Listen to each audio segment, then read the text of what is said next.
మీరు పోలీసులా రాక్షసులా?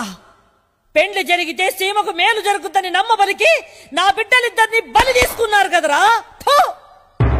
పెద్ద దిక్కు లేకుండా చేసినానని ఆ శివారెడ్డి గారు సవాలు చేసినాడు.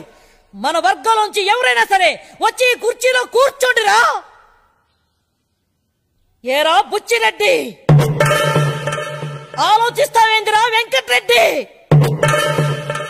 ఏరా ఈ సీమ కోసం, మీ సంతోషం కోసం నా తాత, నా తండ్రి, నా భర్త, నా ఇద్దరు బిడ్డలు ప్రాణాలు వదిలినారా. ఈ పొద్దు ఈ కుర్చీలో కూర్చోడానికి ఒక్క మగోడు లేడా?